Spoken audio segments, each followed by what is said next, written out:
I'm Don Gray, and you're listening to MediaPlex News Radio. Windsor police have identified a woman who was pulled from the Detroit River last week, but have not released her name. On February 20th, the U.S. Coast Guard's Marine Unit recovered a body from the Detroit River, closer to Windsor's shore near Russell Street in Sandwichtown, not far from General Brock Public School. Police released photos of the watch she was wearing and her keys in hopes someone would help identify her. They said she was a woman in her late 50s with gray hair. Today, police said the woman was a resident of Windsor and that they don't suspect foul play was involved in her death. So if you're a smoker, you might be having problems coming your way. A new policy has been passed on the start of 2018 forbidding you from smoking in your own home. Yes, you heard me right. The new smoke-free policy started on January 1st for all Windsor-Essex Community Housing Corporation buildings, making it illegal for the tenants of almost 5,000 units to smoke in their homes. The smoke-free rule would also apply to smoking medical marijuana and recreational marijuana once it's legal.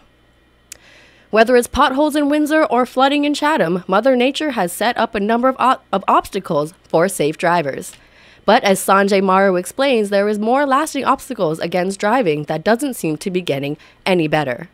Distracted driving is still a problem. According to Sergeant Steve Betteridge, Windsor police officers are making just as many traffic stops related to distracted driving as they have in the past 2 years. It's about the same. It's an interesting offense to police, and what I mean by that is the officers have to be able to see it kind of as it's happening. So how is that possible? That traffic stops are just as frequent when today distracted driving awareness is higher than ever.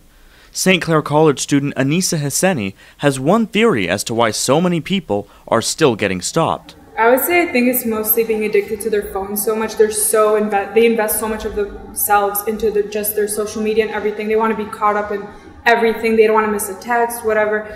So I would assume it would mostly have to do with just trying to multitask. You know? Sergeant Steve Betteridge reminds drivers that distracted driving is not just limited to texting. Over the years, there's been charges of somebody in their vehicle shaving, somebody in their vehicle as they're reading a newspaper and operating the vehicle. Windsor Police Service remains optimistic that awareness education will decrease instances of distracted driving.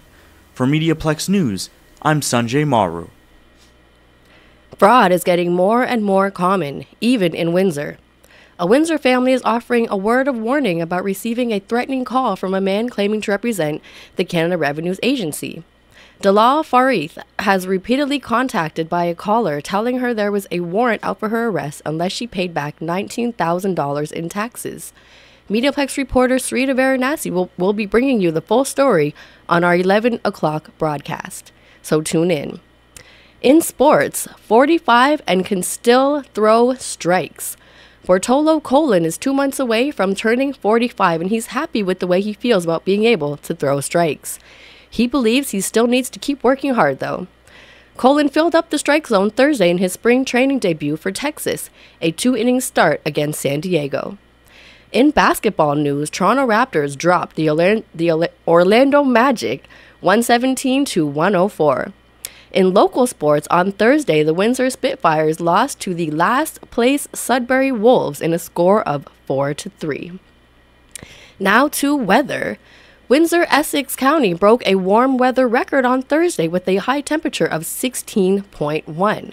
That was enough to top the previous year's record for February 28th of 13.6, which was set just last year. But the region saw a big change with heavy rainfall and snow yesterday, averaging 15 centimeters for the area. Today is still a bit frosty, but with stable conditions and a clearing sky with a high of 3. Tomorrow will be mainly sunny and warmer with a high of 6. Sunday will be cooler with a high of 3. Into next week, be ready to see another drastic weather change as more snow will move through Tuesday, Wednesday, and Thursday. To stay updated with our latest content, log on to www.themediaplex.com and tune in to your TV Coachiko at 1 p.m. every week to catch up with the latest stories on our live show. I'm Don Gray, and you've been listening to MediaPlex News Radio. Join us for our next show in 30 minutes at 11 o'clock.